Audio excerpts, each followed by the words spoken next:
It's SacTown Movie Buffs TV with your hosts, Kier Stows and Bunny Stewart.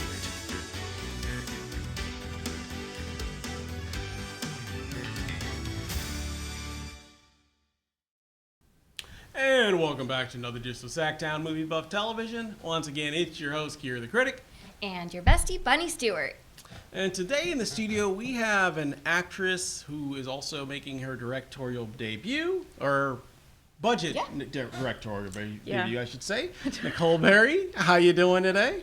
It's a really lovely day, other than it being triple digits. Yes, it is quite warm out there. Let's start with acting. Was acting your first love? How did you get involved in acting? Ooh, it was not my first love. No, I'm one of those people that has a hard time, I guess, staying in a lane. Let's be complimenting and say I'm a Renaissance lady. Okay. Yes. So actually, my first TV appearance was on National Cheese Lovers Day. I was a cheesemonger. I was a specialty cheese salesperson. Oh. And then I worked in wine because that's a natural Yeah, it goes pairing together with- like yes. wine and cheese, right? And then I just had so many people ask me if I was an actor that I went, maybe I am, and I just didn't know. Right. So then I started to do some theater, and I said, this was back when Craigslist was still alive and kicking, and there were actually like local casting Real calls time. and stuff. Before Like, it was just creeps. no, I mean, like there were some great student films. I mean, some of the student film showcases were actually like some of the most professional pieces I've ever acted on. Yeah. But so that's Because they're passionate. You know? Yeah, and they're really working on the professionalism, which hopefully doesn't fall apart later. But it was the cheese and the wine, and then people asking like, "Oh, you're so funny. Do you act?" Now people ask me if I work with children, so I'm getting a little worried. Well, next career could be a school teacher. You never know. Or you could play a I'm just great not sure school like teacher. what I'm playing to. My intellect is playing to 5-year-olds. 5 to 9. 5 to 9. No, I don't think so. I'd say it's quite sophisticated. In fact, I've gone to you when I've needed some very complicated advice. So I appreciate your perspective. And you do wear many hats, editor, actor. So I would like to bring up your role in First Date because I was absolutely blown away. Can you tell us a little bit about that? First Date is a feature film that was made fairly locally. It was mostly in Calaveras County, written and then co-directed by Manuel Crosby. And Oh, he's so good. I mean, talk about like the multi-hats. The indie film scene is like, if you're going to make something happen, you don't choose the lane chooses you as Right. needed. Like, 100%. because you're not going to stop flying down the freeway at whatever speed you're going, and you have to like, I don't know, mentally jump from car to car. It's very action-y in here. Yeah. But yeah, he edits and he writes, and that movie was a blast, literally and figuratively. There are explosive bits in it. There is a scene I'm sorry, spoilers, with a shootout that's just like, I mean, we had weapons training on. It's Yeah. a feature film, yes. Okay. So it's a You've got locally to see produced it. feature film that went to Sundance during when there was still COVID shutdown happening, and so Sundance was fully virtual. So I didn't actually get to go to festival. We did like a mini red carpet in our own homes. Right. And did like interviews Yeah, just virtually. camera and cuts stuff to like you that. and you're just like sitting on your couch. Yeah. But I've had people watch that movie because they heard that I was in it, or I told them I was in it, and they're like, "I watched it. You mentioned you were in it. When?" What? Because depending on how they met me, Oh they my gosh. it didn't register the character that I played because I played a very distinct You know character. what? You're right. And I was telling Kier, I was like, I think you have definitely crossed paths. I'm like, literally a chameleon. Like, you look different in every role that you do, you know, and you can completely chameleon into the characteristics, the voice, the mannerisms. It's kind of amazing. I love to hear you say it because I don't feel comfortable thinking that could possibly be true. Oh, But it if is. Bunny said it, It's true. Well, now you believe got it's you got somebody that co-signed on that for sure. Yeah. So we talked about the film that you are currently directing with the budget. Can you tell us a little bit about that film, or is there anything you can share? Or? So it's called Every Cell. It's a pretty atmospheric style horror, and more psychological.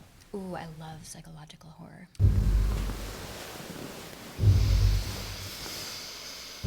Don't go.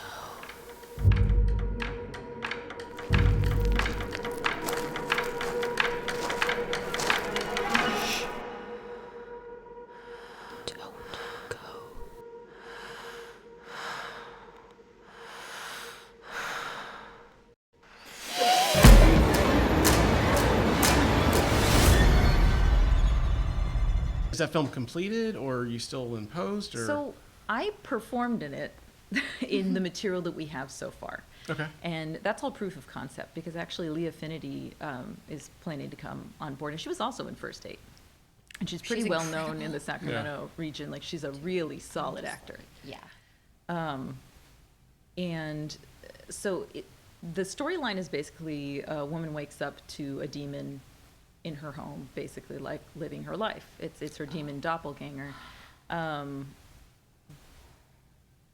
But that character is basically the embodiment of intrusive thoughts. I'm really invested in mental health concepts. I lost my father to suicide a number of years ago, and also one of my first film friends, one of my very first film friends that wrote a full script before I ever was even considering film. I had a friend that was, I want to write, I want to do this, and she was also writing female-led pieces that touched on mental health and social health concepts that I think really matter, but also horror is so amazing because the genre is so all-encompassing, and it involves so many different like subgroups. Because you can go anywhere you want to go with it. You can go almost any horror direction. Comedy, horror action, horror. You can do so much with it. You know what I mean? Gory, drama, psychological. Psychological thrillers. I mean, there's just so many different ways you can divvy up horror, which is it's a very fun genre to be a part of, for sure. And I really feel like every art has its audience, and film, especially indie film, can truly be art or craft, and I believe that they really do coincide. And so it's just a matter of really, I say, getting it to its people. I know it has people. I know that it's a story that has people, and I know that it's doing well because the feedback has been mind-blowing to me. Well, that's good.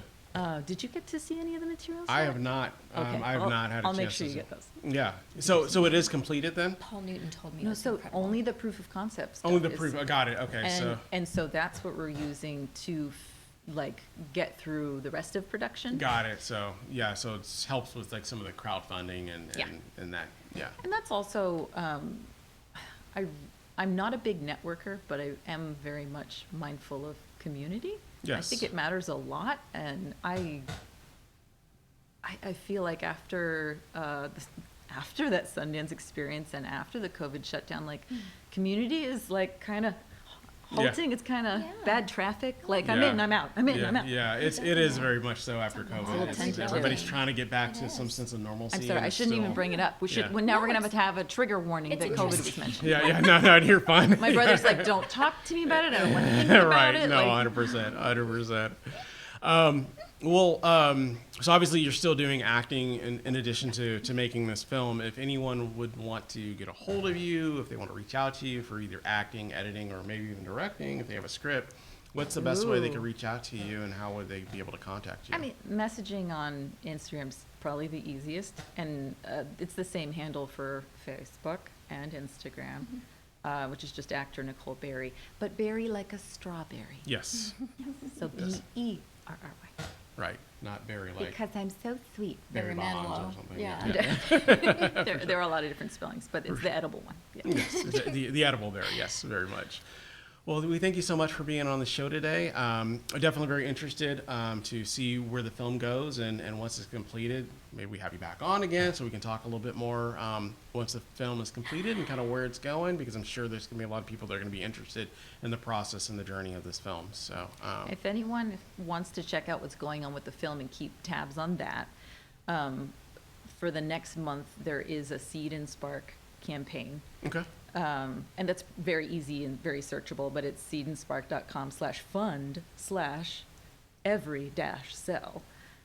Because we really like, that's a spot where like all the materials are in a very streamlined way. So you can learn more about like why I'm invested in it, all of the crew statements about its value, that kind of thing, like how they value community and independent film, all of that juicy, like dig in there stuff is right there. Well, and it's very cool that it's also like a female-led set, so I appreciate that. And we're sustainability focused, and I don't know if you know there are certifying bodies for that, but we're trying to, it's the first in a series of 4. And so what we're trying to do is like get a handle on, because the next ones are bigger. Right. And so we're really trying to like get all of our, not ducks in a row, I just can't think of a better phrase. Ducks in a row isn't quite perfect. Cogs in a wheel? Sure. Sure. Flowers in the bouquet. Wheels on a car. Well, we thank you so much for being on the show. Like I said, we'll definitely have you back again. And then, yeah, so can't wait to see where the film goes, and obviously let us know once it's completed, and Maybe we'll we check could it out. even screen it at SacTown Movie Buffs. You never know. Maybe You never even. know. You